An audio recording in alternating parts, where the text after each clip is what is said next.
Welcome to the Library of Virginia. My name is John Deal, and I am a editor and historian here in the Education and Outreach Unit, and it's a pleasure to welcome you here for this talk on the Lemmon Slave Case and the fight for freedom. Today, it's a pleasure to welcome you here for this talk by Judge Albert M. Rosenblatt on the Lemmon Slave Case and the fight for freedom. The book tells the story of 8 enslaved Virginians whose 1852 arrival in New York, a free state, led to a lawsuit for their freedom. And this, of course, exacerbates tensions between the free and the slave states, ultimately leading to the Dred Scott decision and, of course, the Civil War. Judge Rosenblatt is a retired judge of the New York State Court of Appeals. He is a graduate of the University of Pennsylvania and Harvard Law School, and he is now teaching at NYU Law School. And it's a pleasure to have him here today. And I will just say that the book is right here. We've got some of these in the library shop, and we'll have time for questions after he's done. Well, good to see you here. We had a great trip down. We took the Amtrak. I live in Poughkeepsie, New York, which has its own history, nothing like the history of Virginia, considering Virginia's role in the formation of the United States Constitution, George Mason, James Madison, Patrick Henry, and all of those who contributed toward what New York adopted eventually as its own Bill of Rights and the Bill of Rights of the United States. So I'm going to talk about a case that I became acquainted with when I was on the court. I served on New York's High Court, and we're aware that over the decades, our court handled a few important cases every now and again. Most of the cases are just daily disputes among people, and we do the best we can to adjudicate them, but some of them carry some history. And it was around the building that we decided the Lemmon Slave Case, which was the antithesis of Dred Scott, one of the dreariest, most shameful cases decided in America under American law. We came out the other way.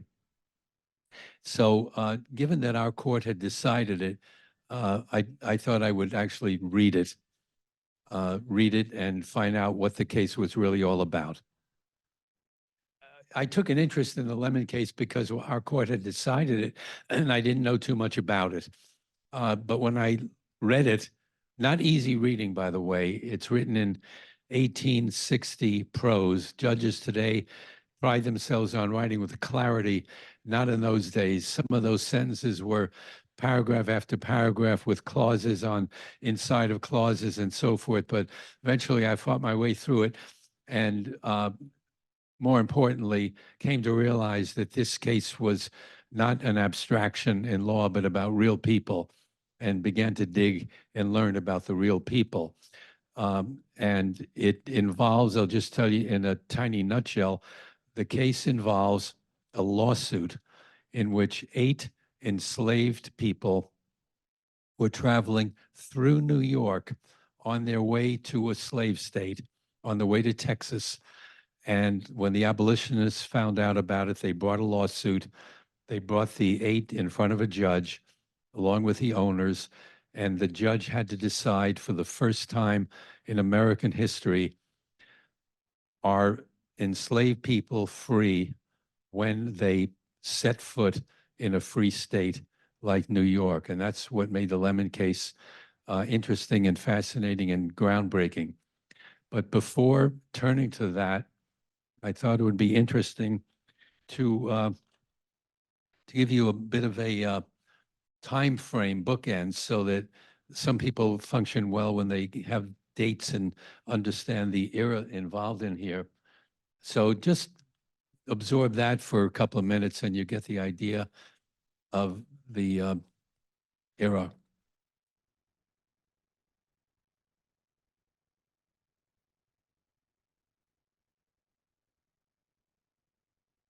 So we began in New York as Europeans landing here. There are different, of course, groups. Europeans landed in New York in 1607 with Henry Hudson. The Native Americans were here long before then, and the African Americans arrived for entirely different and shameful reasons when you look back at history about how this is a mark on our own history. So Virginia began in around 1607, I believe. Are there any Virginia experts when Virginia was settled? 1607. That was the same year that Henry Hudson, who was engaged by the Dutch, traveled up through what is now New York Harbor. He was looking for China, but he found Albany. So what can you do? There are many of us that got stuck in Albany for too long. Hudson was one of them. And he got to Albany and then turned around and said, well, this is not China.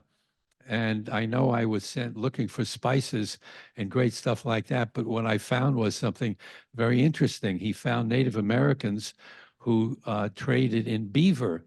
And what was New Amsterdam and New Netherland became a beaver trading post with a lot of people earning money for beaver products that were very much sought after in Europe. So Albany used to be called Beaverwick when at the start. So that's our beaver history. Albany, of course, changed, named after the Duke of Albany of England. We became English, so-called, in 1665 when the English put a claim on New Netherland and kicked out the Dutch, largely by force. And then we were an English colony, as Virginia was, for a century, until about 1776, in which we declared our independence from England. So when you look at this, we began in New York to abolish slavery in 1799 through Governor John Jay, who was one of the founders, one of the framers of our Constitution. He was astute enough to know that we could not abolish slavery in New York by a single act. And what Jay was able to do was say, we have to do it slowly as a political matter.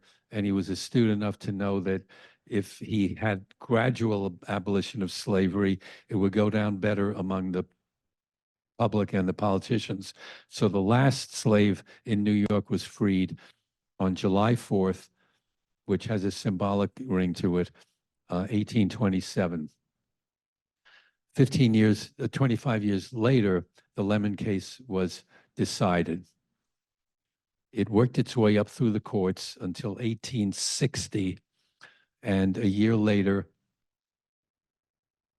South Carolina seceded from the Union. Shots were fired in Fort Sumter. Came the Civil War.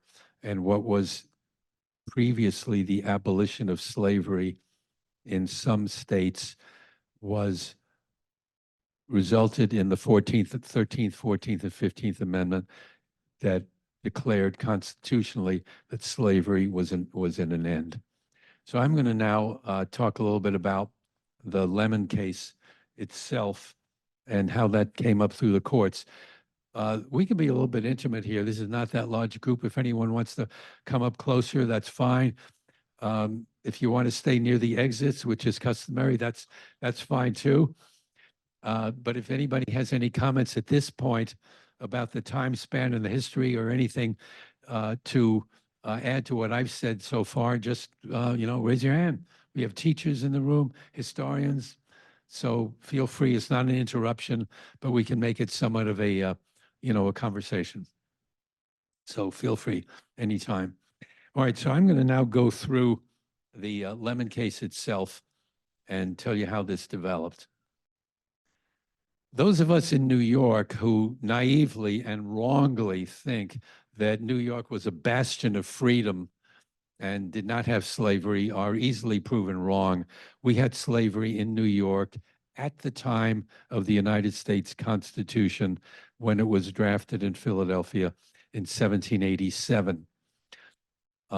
We were 10 years off from abolition, and a lot of New Yorkers held slaves, even those who formed the Manumission Society in New York and elsewhere, like Alexander Hamilton and John Jay and Melancton Smith, held slaves.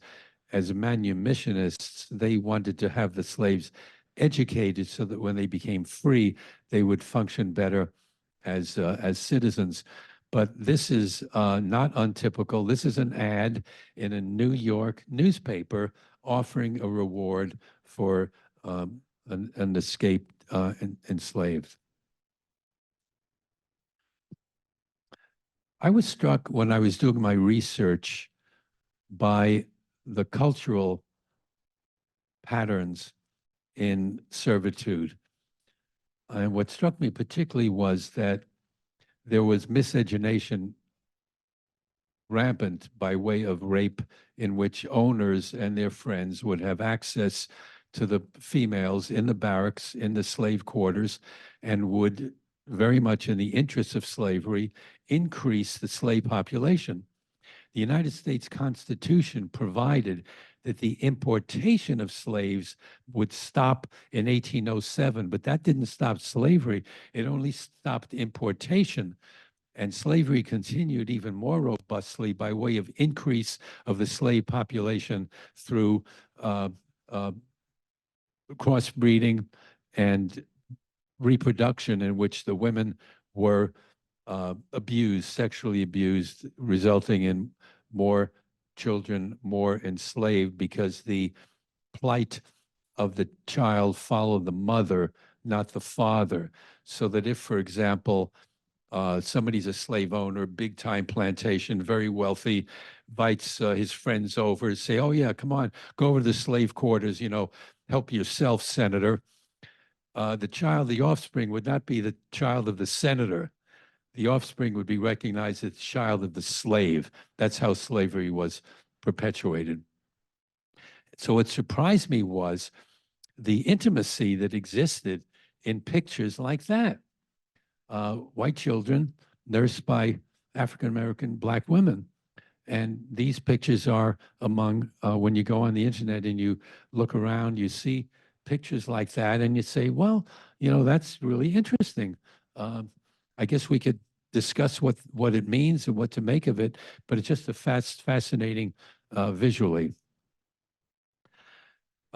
This to me is perhaps the most moving of all the images that I encountered in my research, because it demonstrates the foundations of slavery, that in order for it to work as it did, it was necessary to break up families so that the loyalties would run from the enslaved to the owners, not from the enslaved to their own families. So this image shows the parting by us too. So they're selling off the infant, and the mother is crying by us too, so that the mother can remain with the child, with the new slave owner, rather than have the child go to slave owner X, the mother to slave owner Y, and the father to slave owner Z. But this was an imperative. This busting up of families was an imperative to keep the institution of slavery as it was. I thought this was a fascinating picture in which slave owners would justify slavery among themselves, in which they would profess that, oh, the life in New York for African Americans is miserable. It's cold. You're going to freeze to death. There's a picture of an African American in the North. You see how rough that is, fighting the snow. Whereas, look at the happy life of the African American boy sitting there with his friend, two of them chums. There may have been a sliver of truth. There undoubtedly must have existed friendships, and I have no doubt that there may have been times when the slave owners' kids consorted with the enslaved, but we don't know exactly how that happened. It probably varied enormously with the decency of the family. The family may have been very strict, or they may have treated the enslaved with kindness and generosity based perhaps on biblical teachings. It was probably a spectrum of behavior all across the board. But I thought this was amusing because it says, it professes to show what a great life it is for the enslaved in the South. Here again is another picture showing the wonderful gaiety of enslavement in the South, the way they talked themselves into perpetuating what was really a history of subordination and domination. Look how happy they look. And even a movie like Gone with the Wind mischaracterizes relationships. This I thought was really interesting because there may be people who think that abolition was the product of white elitists, and surely that there's some truth in that. Educated, wealthier, politically connected white people were surely involved in abolition, but we should not forget that the abolition movement was also supported rigorously by African Americans in the churches, in the parks, in their own communities, and in the broader community. And this is the first of the Freedmen's Journal in 1827. So by 1827, that's 25 years before the Civil War, there was activity on the part of African Americans seeking abolition. So now we get to the Lemmon case itself. Juliet and Jonathan Lemmon came from Virginia, a part of Virginia which is now borders on West Virginia. Has anybody ever heard of Bath County? Does anybody know? So yeah, it's right on the line toward West Virginia. Hot Springs, some of the fancy hotels were there. I think they still are. Do these hotels still exist? Can you go to, is the place like Bath Springs, is that open? It's the homestead. Oh, with the 300-foot porch. And you can sit on there and you could rock all day. Wow. Well, they were from Bath County. And the Lemmons had 7 children. So that makes the Lemmon, Juliet, and Jonathan, and 7 children. That's 9. And 8 enslaved. So that's 17. They lived in Bath County, but they were not able to make a go of it because they were farmers or tried to be. And it's hard to run a farm without farm help. And the 8 enslaved were 2 moms, a couple of young boys, and infants. So that wasn't working. Maybe by speaking to folks from Hot Springs or Warm Springs, or what is now the homestead, they said, go to Texas. Texas is going to be a great place because there's slavery in Texas, land is cheap, and you can make a new life in Texas.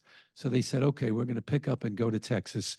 So 17 people in wagons with horses made their way from Bath County to Texas.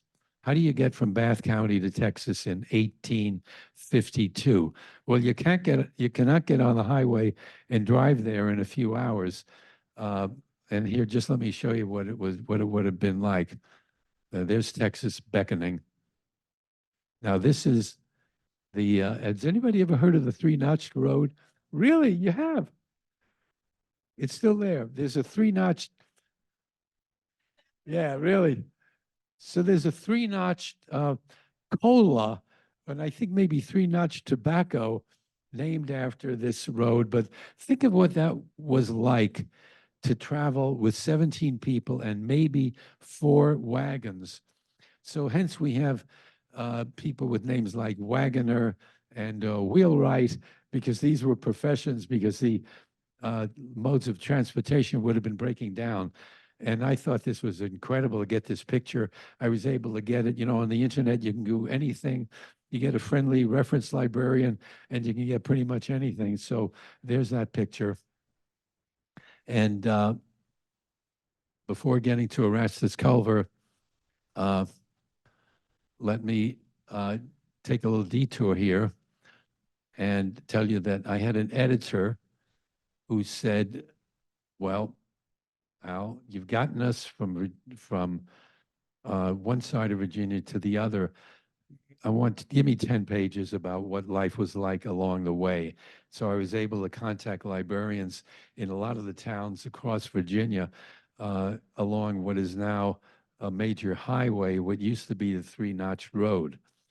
When they got to New York Harbor, they didn't expect to get to New York Harbor. They got only to Richmond. But when they arrived in Richmond, guess how long it took them to go from Bath County to Richmond on the Three-Notch Road? 17 days.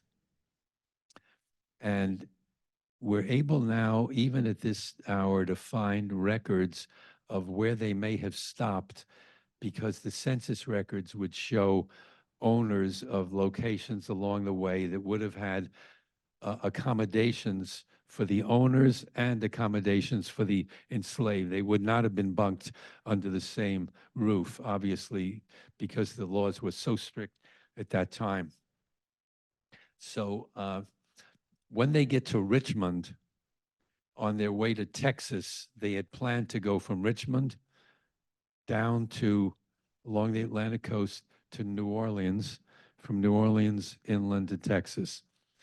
They get to Richmond, and the shipping people in Richmond, that say, we have good news and bad news, or bad news and good news. The bad news is that the last vessel from Richmond to New Orleans left, and the next one is not for a week. The good news is, if you can get to Norfolk and from there to New York, there's a steamer that leaves every day. You're laughing. That's what they had to do. They had to get to New York. So they said, okay, we'll get to New York. We know that it may not be ideal for us in New York to come in there with 8 enslaved, but they were sort of assured that they would be protected in New York and that New York would not interfere with their ownership. Well, it didn't turn out that way. When they got to Norfolk, they got on a steamer, and a guy named Nathan Lobham was an assistant cook on the steamer, and he goes down to the level in which these folks were, they call it's below third class, steerage. Went down to steerage class, and he finds the 8 enslaved, and he talks to the 2 moms, and he says, do you folks want to be free? Now think of the drama of a moment like that, talking to 8 enslaved people who, from the day they were born, can't even process the notion of what it's like to be free. They were dominated for their entire lives. But the 2 moms knew enough that they did not want to continue in that condition because their people had been sold away from time to time. And they said, yeah, we think we'd like to chance it. So Nathan Lobham said, just follow me, just do what I tell you. When we get to New York, we're going to make things happen. And Nathan Lobham, as the ship went from Norfolk to New York Harbor, when it reached New York Harbor, he sent out 3 notes, 3 written messages. One to an African-American restaurant where people would hang out, just letting them know that there's 8 enslaved in the harbor that are planned to be taken to Texas. Another note he sent to Louis Napoleon, who was a conductor on the Underground Railroad, and you probably know what the Underground Railroad was like. It was quite active in New York Harbor, and Louis Napoleon was one of the most productive conductors of the Underground Railroad, and his papers, believe it or not, are today at Butler Library at Columbia University, where he actually names people who he and Sidney Howard Gay had sent up to Canada on the Underground Railroad. The third message, by some miracle, I don't know how Nathan Lobham knew it, but he found probably one of the most energetic, smartest, and feistiest lawyers that I could ever imagine in New York. And this is Erastus Culver. I love this guy. You won't find him online. You may find a touch of him here and there, but even that's difficult. But with the internet, I was able to trace his great-great-grandson who lives in New Jersey. And the grandson sent me a picture of Erastus Culver. So Erastus Culver and Louis Napoleon now are aware that in New York Harbor, there are 8 enslaved people with their owners about to be boarding a ship to New Orleans and from there to Texas, never to be seen again in a free state. Culver immediately gets to work and he teams up with Reverend Pennington and they start working on the prospect of getting to a courtroom where they could be free. Again, this chap, Elijah Payne, is nowhere to be found on the internet.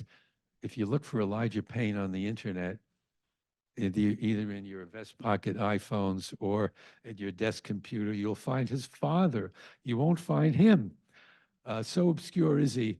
And amazingly, deciding one of the most interesting and an extremely important case, nowhere to be found on the internet. So I looked him up. Handsome young dude he was. And I would say born to the manor. His father was a United States senator from Vermont. And they sent young Elijah off to Harvard at age 15, where he was schooled in liberal ideas and political thought. And some of that schooling actually appears in the decision that he was called upon to write when the abolitionists were asking for freedom for the enslaved. Any thoughts so far? Continue with the narrative? Okay.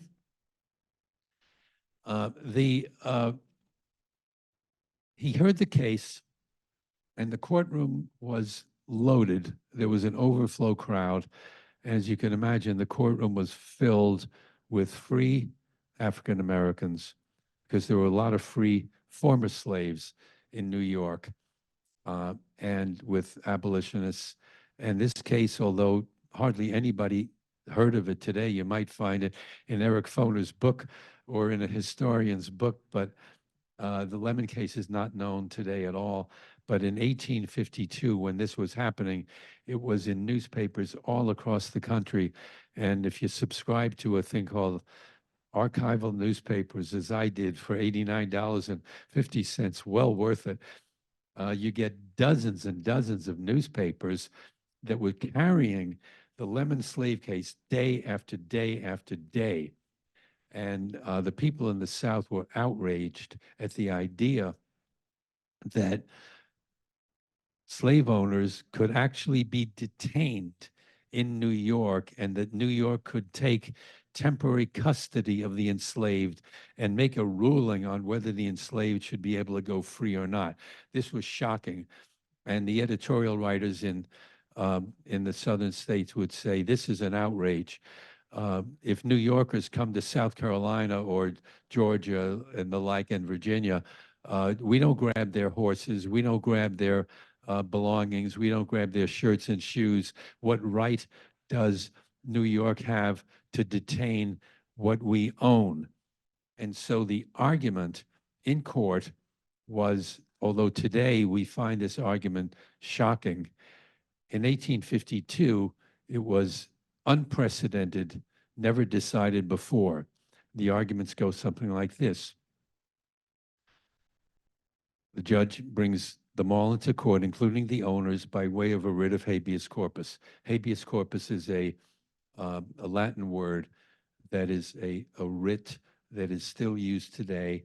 So whenever anyone has anyone in custody, could be a child, could be a prisoner, it's use it in the courts today for when someone's being held on a criminal charge, they bring a writ of habeas corpus claiming that they're improperly held, but the writ goes back hundreds of years to England. So the writ of habeas corpus, the judge signed it.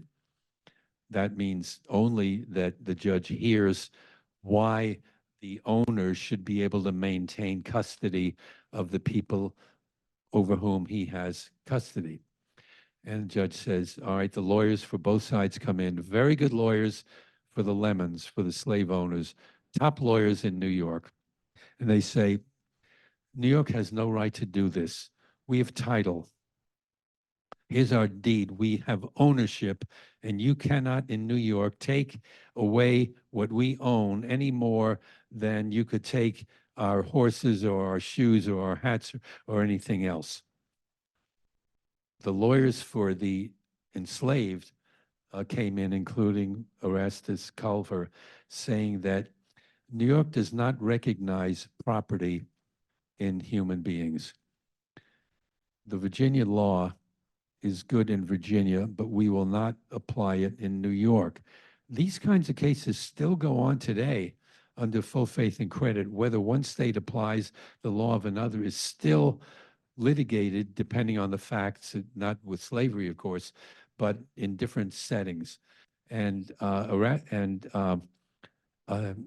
Judge Payne had to decide for the first time whether New York would recognize ownership as it existed in Virginia, ownership of property.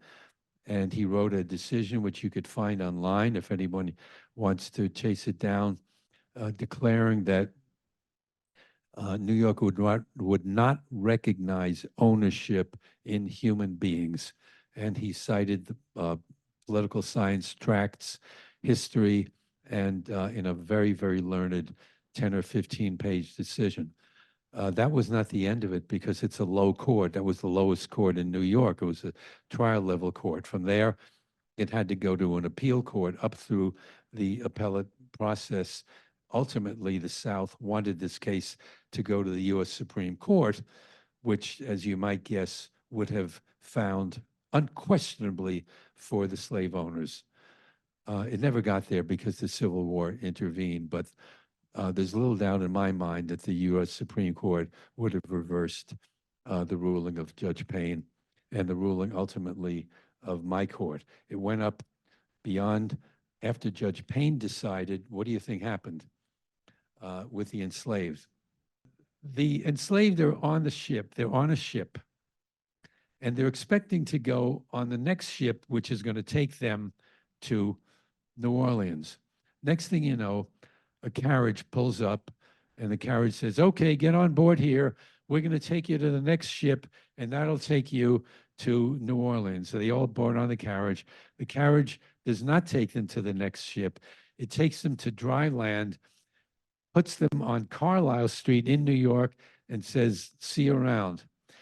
We will never know who operated that carriage, but I'm going to strongly suspect it was Louis Napoleon, either at the cracking the whip or directing his friends. But it's one of those great highlights that and we'll probably never ever find out. But I have a strong guess it was Louis Napoleon or the abolitionists that were working with him. But it was a really cool way of getting the 8 on dry land, because as a lawyer and a judge of a lot of experience, to this day, I cannot tell you whether a writ of habeas corpus can be served on the water outside of New York dry land. I don't know the answer to that question. Maybe someday we'll learn the answer in some abstraction or other. Anyway, thanks, Julie. So we're now, Judge Payne makes the ruling, and it's a stirring ruling. It's heartwarming when you read it. It's a little bit technical in part, and then he swings for the fences and talks about ownership and property.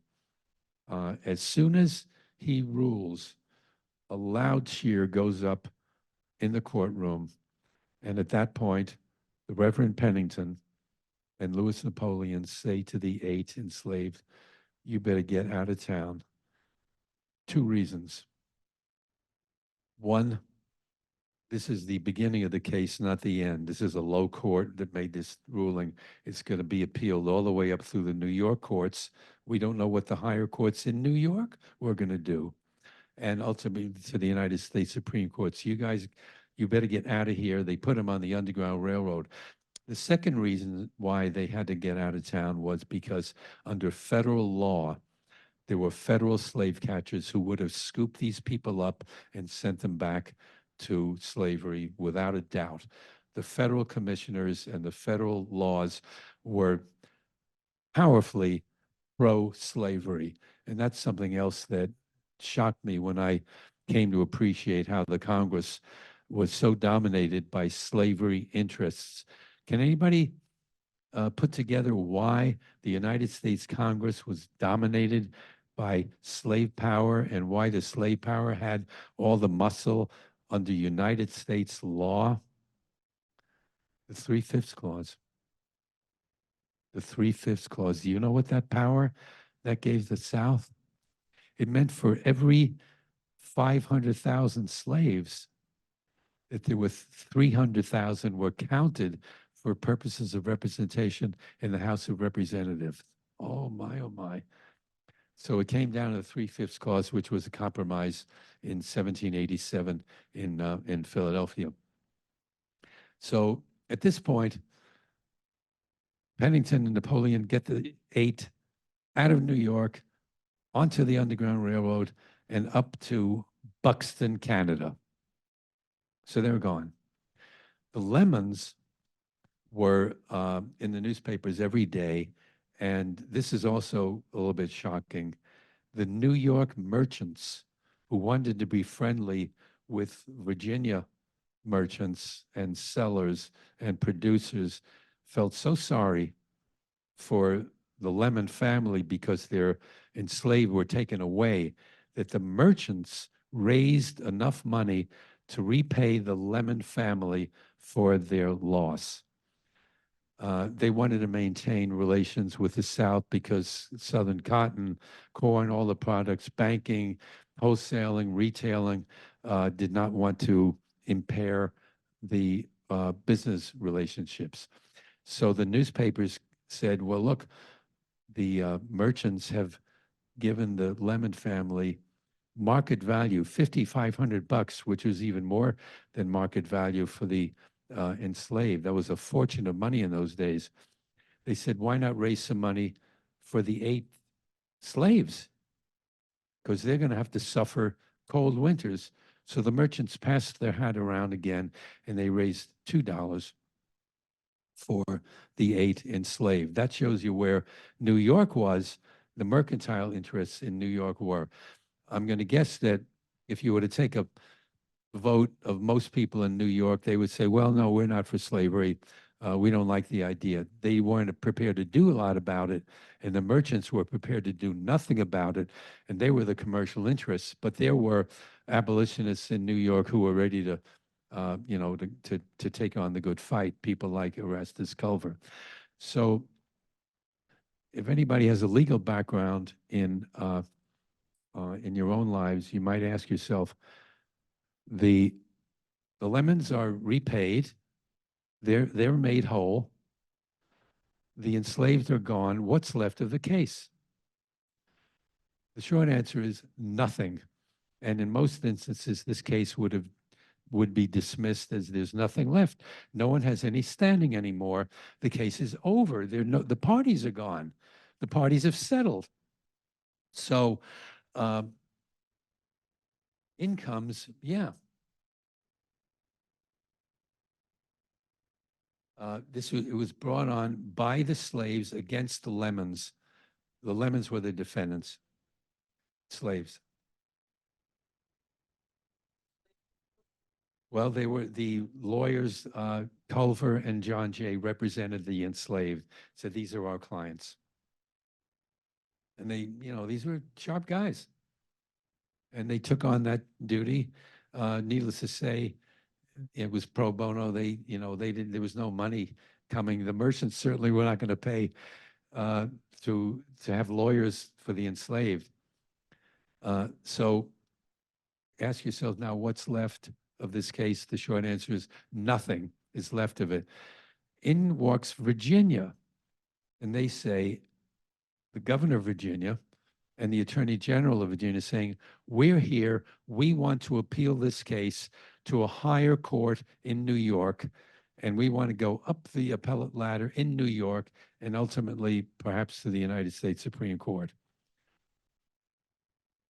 Culver opposes that motion and says, Virginia, who are you? You're not a party. What are you doing here? And he wrote a very entertaining affidavit. He was one feisty guy. He said, you know, instead of wasting your time bothering us here with your wanting to come in to this case, why don't you go back home and stop arresting people for teaching Black kids how to read? That's right in his affidavit. And I was really amused by that because he was such a feisty guy. Well, as you might guess, judges being judges felt that Virginia does have enough of an interest, and that Virginia is saying, look, we cannot come to New York without our enslaved, so we have a right to be heard, and we want to appeal the case. And the New York judges said, okay, we'll let you stand in for the Lemmons, and we'll let you come in and appeal. First appeal was held in 1857, and the appeals court agreed with Elijah Payne and affirmed the ruling by a vote of 4-1. It says something, 4-1, whatever. But New York came down on the right side on that one. 3 years later, the case was heard by the state's high court. That's the court that I served on in 1860. And again, this time New York's high court agreed with Judge Payne's ruling in favor of the slaves. It was largely academic because the slaves are gone. They're in Canada, and the Lemmons were paid. But it was important that New York decide this issue because Virginia wanted to continue, and the other states in the South were very interested in the outcome because it affected the other states as well. Any other thoughts? Somebody, you want to say something? Anybody? Yeah, good point. What was the decision? New York used to have a law when we first started abolishing slavery. We said, okay, we're going to do it bit by bit. In New York, we're going to allow owners to bring their slaves into New York as long as they don't stay beyond 9 months, because after 9 months, they're practicing slavery. That was altered, and when the case reached Judge Payne, that 9-month provision was stricken. So 9 months minus 9 months is 0, meaning that as soon as they set foot in New York, they are free. So now there's a fascinating little side note, which we're able to find in Judge Payne's ruling, because we have the actual transcript. You know how when the lawyers argue before a court, there's a stenographer writing everything down. Some of you may have seen this in the United States Supreme Court, where there was argument and it's all being recorded, some of it over the air. And the lawyers for the Lemmons, for the slave owners, said, well, we have the Fugitive Slave Act. And under the Fugitive Slave Act, which is still in the United States Constitution, even today, anyone who finds a slave in a free state is obligated to bring that fugitive back to the owner. They made that argument, and Judge Payne said, were they escaping? I thought, wow, this is one sharp judge. And they said, no, they weren't escaping. He says, duly noted. The Fugitive Slave Act did not apply because they were not fugitives. Oh my, what a great ruling. So you got to love Elijah Payne, the sharp guy that he was. Interestingly, he had just lost his wife. He was a single dad with a 14-year-old boy. And I tried to look into Judge Payne's life. It's very difficult, but was able to find some relatives in the Payne family. The boy was 14 at the time, and his uncle took him in, sent him to Penn Medical School, and from there he became the first head of Roosevelt Hospital in New York. So that was young Elijah's young son. So, you know, just a nice little ribbon on that tale. Yeah. Yeah, so this is just right. So this is about where it ends, where the narrative ends. This is what the Court of Appeals looks like, and where New York's High Court would have decided ultimately in favor of the enslaved and against the slave owners. That's a court in which it looks almost the same today. It's been decorated so that it's been pretty much restored. Let's do maybe one more. I think that's probably, oh, interesting. On our records in the New York Court of Appeals, Erastus Culver was no longer on the case by the time it reached the state's high court. But he had a young lad who worked in his office, just admitted to the bar, about 20 years old, and his name was Chester Arthur. His name appears as attorney of record, even though he had nothing to do with the case. Chester Arthur later became president of the United States some years later. Now, this is a fascinating little sidelight. I thought this would be the end of it, and we would never see the offspring of the Lemmons. And I was able to reach a historian in Buxton, Canada, and he said, there's no way we're going to find these people. They have names like Thompson, and there's just no way we'll ever find them. There's so many thousands of escapees. So before sending the book off to the publisher, we took one more shot at it, and we were able to find Lewis Wright, who was a descendant of the 5-year-old. Among the 8 of them, the 2 of them were 5-year-old twins, and we were able to find the descendant of one of the 5-year-olds, and we met them, his family, in a Zoom, and we had a good time chatting with them. They didn't know.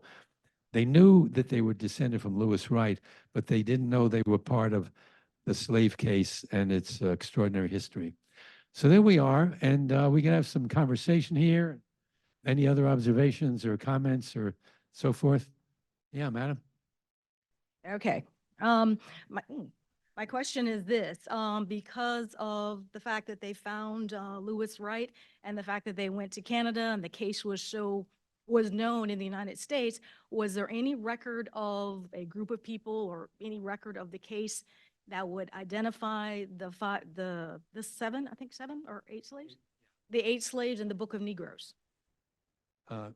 There are no records to identify them. The only record we have of their identity was that in Richmond, the owner, Jonathan Lemmon, went to a justice of the peace in Richmond and said, I just wanted as a matter of record before I go to New York that I own these 8 people. If it weren't for that, their names would have been very difficult to find, because when I was looking for names, it says something like 8 people owned by owner X, ages 3 to 15. No names, because they were regarded as chattel, and it was very hard. But I was able to piece together their names through that document, and the name Lewis Wright. When I found Lewis Wright, I found him, as the historian in Buxton said, I found him in Ypsilanti, Michigan, getting married shortly after the Civil War, and traced 7 generations forward through the Lansing newspapers. So it was through the Michigan newspapers, and like I said, there's nothing in the Book of Negroes that said X from. Okay, I was just We'll curious never know about where that. the other 7 people are. We don't even know. When I talk to the family, we don't even know where the other twin wound up. The family doesn't know. So they were, these are cousins. Surely they were alive. They're in Canada somewhere. Maybe some came back to the United States. And after 7 generations, they're probably spread out all over the place. But we will never, well, I shouldn't say never, but we don't know who they are. Thanks for your question. Anybody else? Yeah. The Lemmons, did they ever make it to Texas? No, they got their money. They went back to Virginia with $5,500. That was a fortune of money. Oh, thank you for this. This is great. This was this is wonderful. My question was, so the Lemmons clearly did not intend for this to happen. This was like just a twist of fate in some ways, but it seems to me that the people waiting in New York, were they waiting for something like this to happen? It seems sort of like a point to prove, right? This is also occurring within like increased sectionalism, the beginning of the Civil War, what then becomes Dred Scott. So was this in some ways like a show trial? Not a show trial, but this was like, oh, we got one and we're going to make a point. I don't know. Very good point. Was this sort of were they waiting for the right case to bring to the right court? Uh, no, they were not waiting for the right case. They would take any case. This one happened to be the right case. They had no idea who would be sitting that day. It was a Saturday morning. Elijah Payne was the duty judge. If they had gotten before another judge would say maybe, well, I mean, who am I to say that Virginia law is bad? I can't apply law that I prefer over Virginia law. I'm going to apply Virginia law. This is a very vexing point. So we don't know what would have happened. But these were great fighters. Eventually, I think it would have happened because eventually the stars would have lined up right to get in front of Elijah Payne with two great lawyers like Erastus Culver and John Jay. But it was not a set-up thing. They didn't know. When they made their arguments, they did not know how Payne was going to rule. He did not know either. You almost get the idea that he's struggling, saying, I'm being asked to do something groundbreaking. Yeah. What I wonder is, how did the people who moved the people off the boat, how did they know they were on the boat that provided them a ride away? Nathan Labum sent word out to Erastus to Culver and some people in the African-American restaurant, and the word got around. There were people on the docks like Louis Napoleon who knew whether there were fugitives around. They had eyes and ears. They were very cool, very, very clever. So I'm guessing that Louis Napoleon was the one who got them off the boat onto dry land on Carlisle Street. We went down to Carlisle Street to see where this location was. The buildings are all gone. It's nothing but a big vacant lot.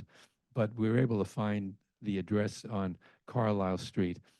And when, yeah, this is another interesting little point. We know what happened when Erastus Culver got the writ of habeas corpus, and with the writ, he was able to go with the police and get the 8 people and bring them before the judge. He needed a writ to do that.